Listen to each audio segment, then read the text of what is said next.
So you finally get the call on a Tuesday afternoon. We got the green light to send adjusters to Hurricane Skeletor. You ready to go? But instead of saying, I'll be there this time tomorrow for orientation, you hesitate and you mention the root canal appointment you scheduled for Friday, or your mother-in-law's birthday dinner, or the lake weekend you planned months ago, and ask if you can join the storm after that. Dispatch pauses, thanks you politely, and says, there might be another wave sent next week, ends the call, and moves to the next name on their list. What you don't hear is a note she added to your profile: declined deployment. Log one more, sorry can't make it for another dumb reason, and you're quietly going to disappear from that roster forever. Meanwhile, the adjuster who said yes without blinking is already hauling ass towards the coast and is about to lock in their first 50 claims. One decision, two careers headed in completely opposite directions. In this video, you'll learn 6 concrete tactics to make sure that you can leave home immediately, guilt-free and without any loose ends when you get called, and make sure that the time you spend on deployment is all you making money and not wasting time juggling things that you should have taken care of in the off season. I'm Matt. I participated in and observed nearly 30 hurricane seasons since I got started in this industry in the late 90s, and I'm here to make sure that you're never the one who kills their career before it starts by saying, I need a few days.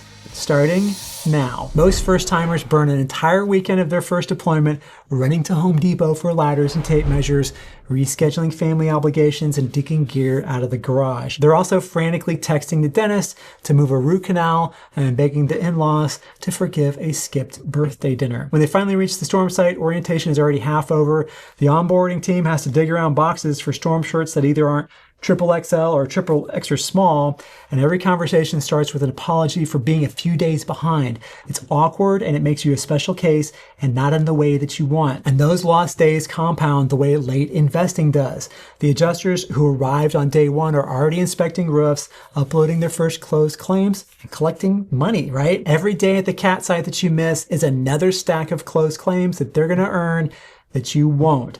Just like the investor who starts at 25 versus the one who waits until 50 and hopes that heroic saving will catch him up. You can still make money coming in late, but the gap widens every single day and you never fully close it. Remove every source of delay right now. Family events, vehicle maintenance, gear gaps, weeks or months before the first tropical depression forms. When the phone rings, you grab the bins, you turn the key, and you get the heck out of there, right? No last minute shopping, no calendar conflicts, no awkward, sorry I'm late handshake on day 3 of orientation, just a smooth on-time start that lets you compound earnings from the very first claim. So you blow a tire and you realize that the rest of your tires are bald and should have been replaced months ago. There's an entire morning at the tire shop, okay? So you get pulled over in some quiet suburban neighborhood on your way to a claim. Why? Well, Officer Friendly noticed that your tags expired yesterday. Now your entire day just got jacked up by a half hour, making you have to reschedule the rest of your appointments and move your last one to another day, 6 days from now. Have fun with that call. In the middle of jotting down measurements, your spouse calls to ask whether the dog's vaccinations are still on for next week. Each of these reminders feels small, but every one demands a slice of your attention and sooner or later, a chunk of your time. Even one of those quick telehealth appointment calls means finding cell service and losing an hour of daylight you could have used to close a claim. And you know what? Lots of people take their dogs with them on deployment.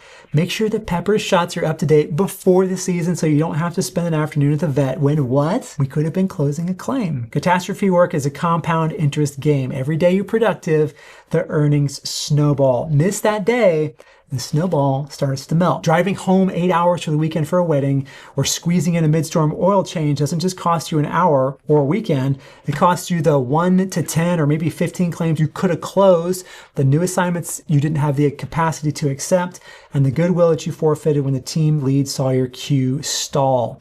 Develop a pattern of this kind of slow rolling, and not only you're hurting your earnings for the season, but the firm remembers you as the adjuster who's always got something personal going on. Guess who doesn't get invited to do cleanup or move up the call list to slide into that small winter ice dam storm they send 3 guys to? Treat May through Halloween as a standing deployment window and clear it like you would a life or death surgery schedule. All of these things should be done in the off season. Medical and dental, Book physicals, eye exam, dentist visits, any elective procedures now. Leave the storm season for emergencies only. Prescriptions. Ask your doctor and pharmacy about 90-day refills. Carry a spare bottle for anything critical so a lost bag doesn't end the deployment, or you have to spend 2 hours loitering around Walgreens waiting for them to transfer your prescriptions from your home pharmacy to the one near your hotel. It's such a pain in the rear end. Your vehicle needs to be ready in the off season, full service stuff, right? Be proactive with this. Get fully caught up on any scheduled maintenance, including and especially timing, water pump, fluid flushes. Have them check the radiator for cracks or other problems. The air conditioning. You do not want your AC going out in August. In Houston, you can get away with no air conditioning in the summer in Montana or Minnesota, but not many other places. And listen, a mid-storm breakdown is a triple hit, right? Tow and repair bills, reduced income, and a reduced claim total for that storm. Pet and family logistics back home. Even if your spouse is holding down the fort, put a written storm routine in place so that nothing depends on you answering a text from the roof. Create a one-page cheat sheet that lists the vet, emergency plumber, backup babysitter, and your preferred mechanic. Tape that thing to the fridge, okay? Build a simple school pickup calendar with 2 layers of backups in case grandma's flight gets delayed. How about leaving a signed limited power of attorney so your spouse or whoever is looking after your house back home can handle surprise paperwork? Think insurance claims, vehicle titles, bank questions without chasing you down for signatures. Set aside an easily accessible household emergency fund for things like busted water heater or sudden orthodontist bill, and agree on a weekly check-in window so quick updates replace a stream of call me when you can messages. The goal is 0 frantic texts about feeding the dog or fixing the furnace while you're hanging off a ladder. I think you get the whole point. Put your bills on auto pay, okay? Late fees and service shutoffs not only drain profits, but they drag your focus off your job. You got to have a non-negotiable calendar blackout. Decline weddings, fishing trips, family reunions that fall inside this window. Explain to friends and relatives that this is when you work, and missing it is like a farmer skipping the fall harvest. When the phone rings, you want the only question to yourself to be, how long is it going to take me to load the truck and get out of here? 5 minutes later, you're gone. Just open highway and a full season of uninterrupted earning potential and podcasts ahead. Let's talk about your body.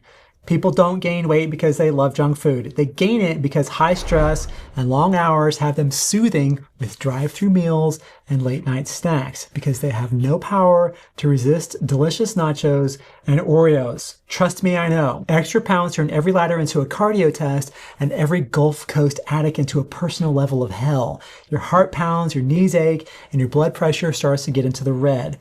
That stress weight costs more than comfort. Fatigue from carrying it leads to sloppy work, missed damages, and bad measurements. Most roofs only have about a half an inch of plywood between the sky and the attic, and old roofs have old plywood that's only too ready to crack and break, even with lighter people walking on it. If you fall through that roof, you're likely going to continue down through the attic and then down into the kitchen, hitting every joist and pipe on the way. The old catch-22, you can't get deployed without experience, but you can't get experience until you get deployed.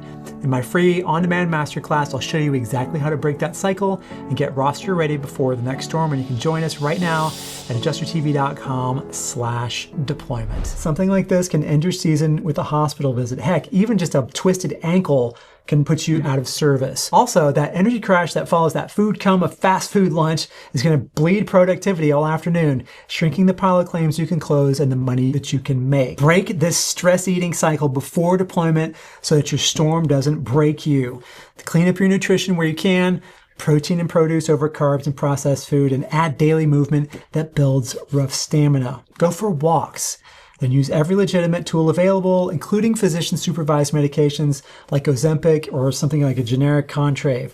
They dial down the stress cravings, they shave weight quickly, and free up mental bandwidth for inspections instead of calorie math. 40 or 50 pounds off your frame means faster ladder climbs, steadier footing, and more endurance for the 16 to 18-hour days that make a CAT deployment profitable. When the weight drops, your energy rises, so does your claim count. People who use those drugs are cheating. They should do it naturally, blah, blah, blah, blah. Is it cheating to take a painkiller when you've got a headache? What about a heart medication or a vaccine? Take it or don't. But if you reject something just because you want to continue to struggle to lose weight on principle, even though the effort is taking over your life and you just can't make it happen, you only have yourself to blame. And honestly, I'd love to hear your arguments in the comments against giving yourself an edge against one of the most insidious and addictive drug cartels in history. The modern food industry and their chemical scientists who engineer food to be more addictive than even cocaine. Go ahead. All right, let's pack. Rookies who wait to pack after the deployment call almost always miss critical items. They throw everything they own into 2 bulging suitcases that arrive without a printer cord, right? Or worse, without a ladder. Within hours, they're racing around a strange city, buying overpriced gear they already had at home. Every quick shopping stop burns the daylight you could spend inspecting houses. And listen, showing up late to orientation without a ladder and other tools tells the team lead that you weren't truly ready, and it plants doubt about how you'll handle the rest of the storm. And this is actually a major complaint of IA firms who run major catastrophes like hurricanes. Treat hurricane season like hunting season, okay? Your kit stays staged and ready months in advance. Bins in a duffel bag live on a garage shelf. Grab it, throw it in the truck, and get out of there. All right, so what goes in this thing? Well, I recommend clothing for 14 or even 21 days. So stock 14 to 21 plus pairs each of socks, underwear, and plain white tees. Add 4 to 6 solid color polos for when your logoed storm shirts are in the laundry, and 2 or 3 pairs of durable khakis. Yes, you can wear Carhartts and Redheads, just no jeans, okay? This mix is gonna let you change base layers daily while wearing your outer layers until they start to get too dirty, giving you at least a couple of weeks before you have to pause to clean your clothes. And even then, you're gonna use a wash and fold service. Core gear goes in labeled bins, a dedicated laptop loaded with Xactimate, compact printer with a spare black ink cartridge, graph paper and a clipboard, 2 40-foot tapes for roofs, and a 100-footer for fences. You need cougar paws with extra pads, a gear belt so that you can go hands-free, gloves, chalk, a rugged point-and-shoot camera, 10 snips for metal siding samples, a wide-brim hat, sunscreen, and a case of waters. Box all this stuff up together so that nothing gets left behind. For your ladders, keep a 24-foot and a 32-foot aluminum extension ladder standing by on the wall of your garage, ready to throw on your roof rack in just a couple of minutes. Any spares or forgotten items, printer paper, toothpaste, pens, those things can be picked up at the storm site without killing productivity. Remember, you're just going to another place in America, not the moon. But the heavy mission critical items are going to already be packed. So when dispatch calls, you aren't driving towards Home Depot, you're driving to the coast. Being early is half the battle. Want to know how to skip the orientation classes at your first hurricane deployment? Watch this video right here. And as always, thank you so much for watching and have a great storm.